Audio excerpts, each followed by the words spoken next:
Thank you for having me today. I know it'll be a little different spin. All of you have direct patient care, direct with the patients that you serve, and I'm a step removed. So wanted to thank you for allowing me to present today. So what I want to do today is take you through kind of where we started as the National Blues and where we're going. So where we've been and where we're going. All of you know I'm preaching to the choir here that cancer care is expensive. It's very complex.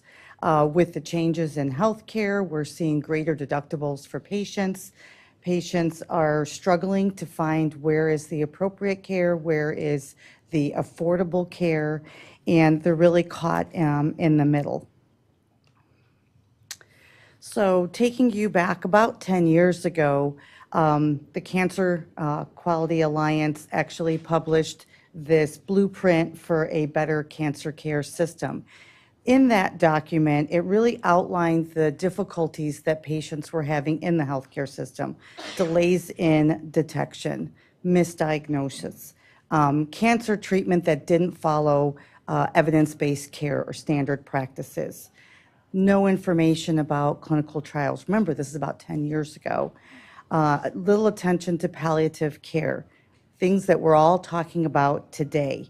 Limited monitoring of those late effects or those post-treatment complications. And again, inadequate end-of-life care. So we started looking at cancer care at a national Blue Cross Blue Shield level on what can we do. So about 10 years ago, we launched our program in complex and rare cancers that was really looking to target those that need that surgical expertise, like esophageal cancer, like pancreatic cancer. And we started there. We worked with expert panels to identify what are those specific cancers we should look at, and then launched a program to help members get to the specific centers that they needed to get to. Then we were trying to tackle more of those common cancers, breast and colon. So we worked again with expert panels, developed a set of selection criteria that we anticipated these systems of care would need to address the care that the members would need in these common cancers. Well, when we did that, we surveyed areas all across the United States. We worked with our Blue Cross and Blue Shield plans that are local in those states, and we worked with their groups, whether they were integrated health systems in urban areas, or they were practices working with the health system in more of those suburban or rural areas. And actually what we found was that there really was a lack of coordination.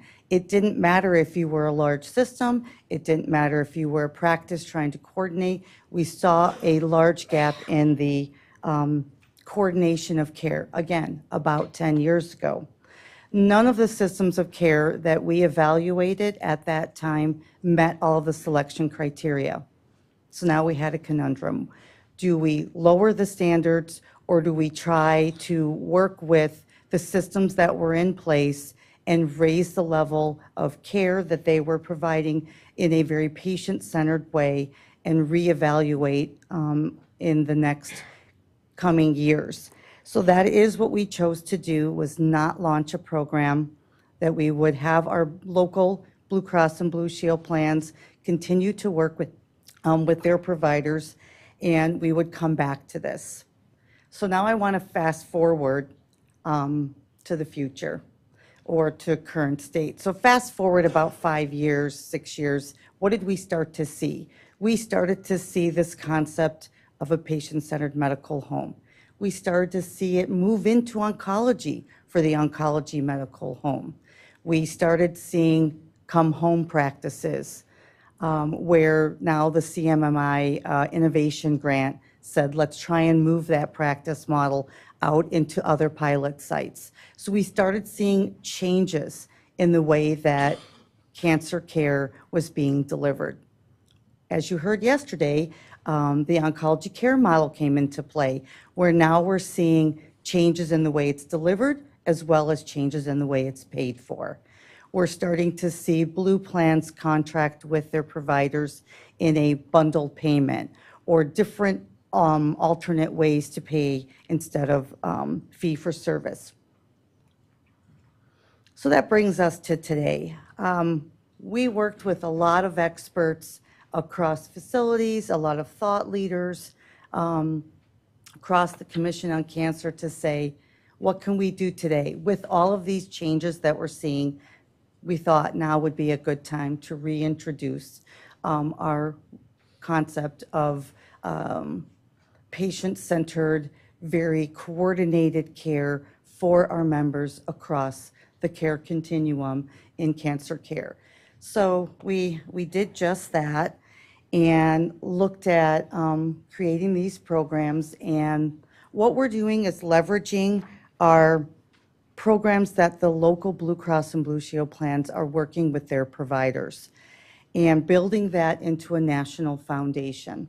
They're very integrated systems. You'll see the criteria. I'll go through that in a little bit. It'll be very familiar to many of you in this room, and I'll share that shortly. But it would be open to either integrated health systems, so large cancer centers, as well as those independent private practices that are coordinating care across their health systems. So either of these could be within our program. All right. So at the center of our model is the patient and the family, and working with their primary care and working with their oncology care provider in a very coordinated way. You're going to need that overarching framework of medical records that speak to each other, social work support, treatment protocols and follow-up care, as well as what you'll see at the very top is navigation, transitions of care, shared decision-making. What is it that that family and patient really wants out of their care? It's very important to the criteria that we've put together.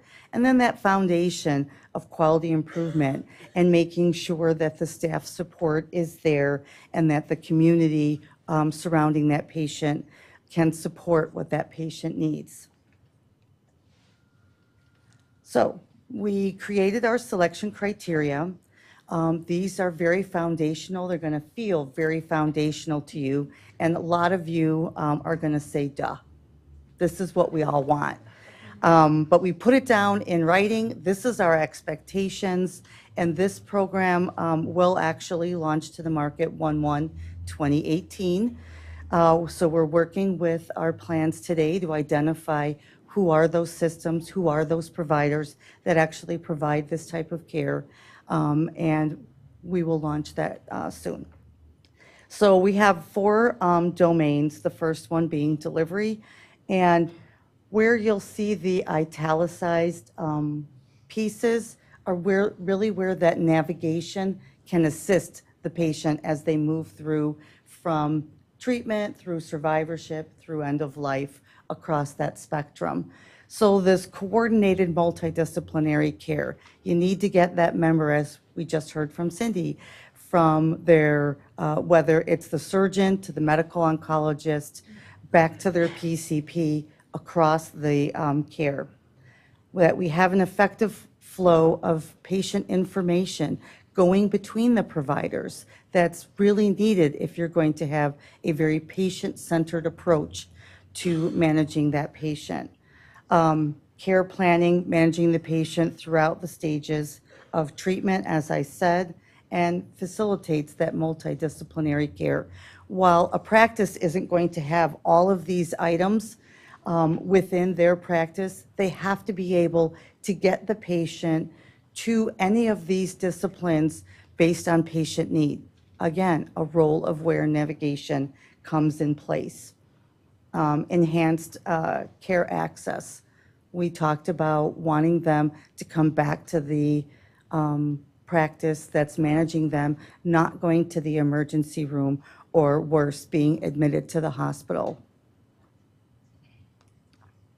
Another domain is quality. So under quality, we have this commitment to evidence-based care and commitment to measurement and improving the quality of care in cancer care. So you'll see the desire for the evidence-based care. Number 7 is really important. Again, a role for navigation, where it's that patient-centered care. What is it that is important to that patient and to that family? If it's important for them not to be admitted for their treatment, but they really want to be managed on an outpatient basis, then what is an appropriate and, evidence-based way that they can remain outpatient? Time, what we've heard, time is very important. They don't want to be sitting in a center. They want to be with their families. They want to be home. So how can, a program that's set up actually bring those types of things for the patient? Standard practices, monitoring of safe administration of chemotherapy, and this concept of measurement. So quality measurement in cancer is limited, particularly where we can do that through claims.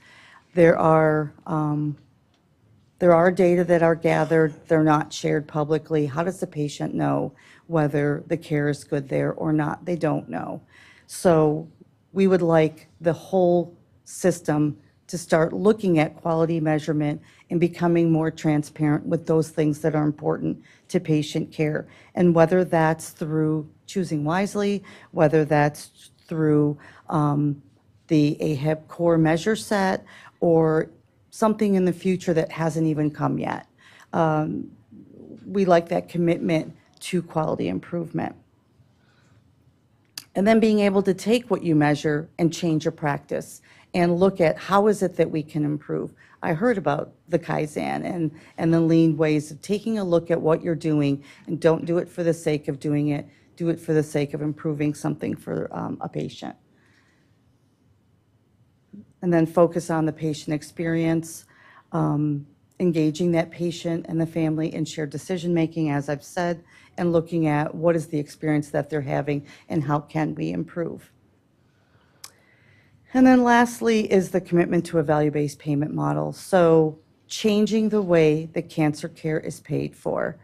And what you see in the bottom is actually the Healthcare Payment Learning and Action Network. So it's the HCP LAN that the link is there as well, and you can just search that and you'll see it, is looking at the different payment models. So it's starting from fee for service, moving across the scale over to population health. And along the way, what those different areas are, or what those different steps are to changing payment. And what we've done is highlighted what are those payment models that we consider meeting our criteria. This is not about fee for service anymore. The world really is changing in the way that you'll see all care being paid for. So these are the ones that we're currently accepting, the rewards for performance across the scale through the integrated population health. So that's the end of my discussion, and thank you so much, and I look forward to any discussion at the end. Thank you.